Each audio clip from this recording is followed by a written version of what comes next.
Late in the afternoon, when the sun dipped low and painted the marble floors with long golden shadows, Lena Davis slipped through the automatic doors of a Modest Davis financial branch. Her sneakers tapped softly on the polished tiles as she adjusted a light cardigan over her shoulders, a deliberate choice to blend in. She wasn't here to command a boardroom or finalize $1 million deal. She was here simply as a customer, there to withdraw $5,000 from her personal account. It was a routine errand, one any client might perform without fanfare. Yet, as the founder and CEO of this very bank, she understood that the truest test of her vision, fairness and accessibility above all, lay not in executive suites, but in moments like this. Where any customer's dignity hung in the balance, what would happen next? At the counter, Sophie Matthews, a young teller with her brow furrowed over a computer screen, barely lifted her eyes to greet Lena. Instead, Sophie slid a clipboard toward her. No warm welcome. No recognition from the name badge Lena wore. The form was straightforward. A name, account number, withdrawal amount. Lena filled it in, writing a $5,000, then slid it back along with her ID. For a heartbeat, everything seemed normal, until Sophie's eyes darted from the form to Lena's ID and back to the screen, as though hunting for a forgery. Was there something wrong with this simple slip of paper? Could you hold on a second, Sophie asked, voice uncertain. She vanished behind a frosted glass door, leaving Lena alone at the counter. Up there she stood, fingers tapping, heart rate steady, waiting while the usual hum of the lobby faded to an uncomfortable hush. Minutes later, Sophie returned, flanked by Brad Sullivan, the branch manager. He offered a stiff smile, glanced over Lena's withdrawal slip, and asked, "May I see your ID again?" Lena handed it over, masking her surprise. I already gave it to Sophie. But Brad pored over it as if it were a rare artifact, his silence stretching out in the quiet lobby. Why the extra scrutiny? Brad's questions arrived in polite volleys. Say, what you do for work, Miss Davis? Is this a personal or business account? Each query seemed innocent on its own, but, strung together, morphed into an interrogation. It's right there on the form, Lena replied, striving to keep her tone measured. He flipped her ID again, avoiding eye contact, as though expecting her name to vanish if he looked away. The air crackled with tension. Lena had faced skepticism before, but never from inside her own bank. What was he really searching for? Without warning, Brad grew more insistent. He demanded details of her last deposit, information no teller typically requests, for a $5,000 withdrawal. I don't have that number memorized, Stelena said, lips pressed tight.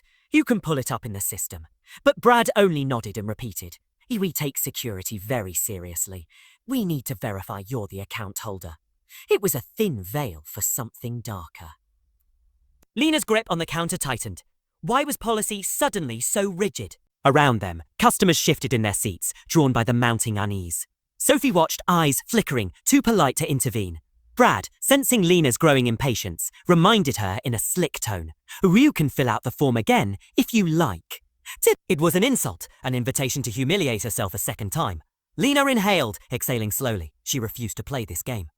I'm not filling out another form, she finally said, voice low but sharp. How far would he push her? Then Lena reached into her bag and lifted her phone.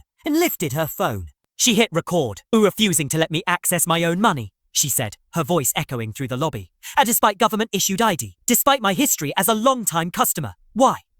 A security guard, summoned by Brad's silent alarm, stepped forward. His hand hovered near his belt, posture stiff with authority. But Lena met his gaze without flinching. Are you here to ensure a smooth experience? She asked, voice carrying, or to intimidate me? Every head in the room turned. Who truly held the power now? Brad's composure cracked. He sputtered about a procedure and precautions, but Lena had moved beyond polite debate. She paced slowly in front of the counter, eyes sweeping over the onlookers, other customers, bank employees, small, caught in the drama. He helped build this bank. She reminded him quietly. I signed off on your job, Brad, yet you treated me like I didn't belong. Brad's face paled. The guard shifted nervously. Sophie's shoulders slumped. Lena paused, letting the weight of her words settle over the room. What would Brad do? Next! Finally, Lena slid her ID across the counter to Brad and tapped the printed name. This isn't just any customer, she said, voice unwavering. This is the founder and CEO of Davis Financial. Reality struck lightning. It struck like lightning. Brad's mouth opened, then closed, without a word. Customers exchanged stunned glances. Sophie's cheeks burned. The guard snapped to attention. In that charged silence, Lena reclaimed every ounce of her authority. Could any apology undo what had happened? The next morning, the fallout was swift. Lena convened her leadership team for an emergency meeting. Every branch manager heard how bias had nearly derailed the bank's founding principles. Brad Sullivan was dismissed on the spot. Bias awareness training became mandatory. New accountability measures rolled out across all locations. Customers soon noticed kinder service, employees spoke with renewed attentiveness, and the bank's culture shifted permanently. Lena never forgot that day. It reminded her that real change doesn't spring from glossy policies alone, but from the courage to stand up when fairness is tested. And that was exactly what she had done. In the days that followed, Lena walked through the halls of the head office feeling a curious mix of vindication and resolve. The air smelled faintly of fresh coffee and polished wood as she passed her team, some offering respectful nods, others still wary after the storm she'd stirred.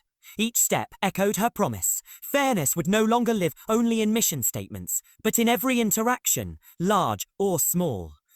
She could almost hear the walls whispering her name, reminding her that leadership wasn't just about signing budgets, but about protecting the dignity of every person who walked through her doors. And with that thought, she knew the real work was only just beginning. Late one afternoon, Lena found herself back at that same small branch, not to withdraw money this time, but to observe. She stood quietly by a window, watching Sophie greet customers with a genuine smile that hadn't been there before. Sophie's movements were more confident now, her hands steady as they passed IDs and exchanged slips. Nearby, Brad's former office sat vacant, a stark reminder that authority without empathy crumbles under its own weight. Lena inhaled the scent of fresh paint, evidence of the branch's subtle makeover, and felt a pulse of pride. Change, she realized, sometimes starts with a single doorway. Meanwhile, news of the incident had rippled through the community. Local papers ran headlines about the CEO, who refused to accept injustice, each article punctuated with photographs of Lena's calm defiance. Phone raised and unflinching. Readers wrote in, sharing stories of their own moments of bias, times they'd been judged by their clothes, their accent, or the colour of their skin. Lena read each letter in her office, her heart swelling with both sorrow and determination. She drafted a plan for community forums, inviting customers and staff to share, listen, and learn. If words could build bridges, she would use them to span any divide. That evening, Lena sat at her kitchen table, the lamplight casting a warm glow over a stack of policy drafts. Policy drafts. She traced the lines with her finger. New guidelines on equity training, clearer steps for customer complaints, and checks against unconscious bias. Her cat, Luna, curled on the windowsill, purring softly as rain began to patter against the glass. Lena paused, savouring the rhythmic sound, and allowed herself a rare smile. She had turned a moment of personal affront into a catalyst for broad transformation. Yet she also understood that vigilance was like tending a garden. Neglect it, and weeds of prejudice quickly return. Tambikiri. Tomorrow, she would plant another row of change. In the quiet that followed, Lena closed her laptop and leaned back, gazing at the night sky beyond her window. Stars shimmered like distant promises, each one a reminder that even the smallest light can pierce the darkest night. She whispered a vow to keep that light burning wherever her bank reached, whatever challenge arose next. And as she reached for her mug of tea, its steam curling like a silent question, Lena asked herself, if one person's stand could shift an entire institution, what might happen when everyone chose to stand together?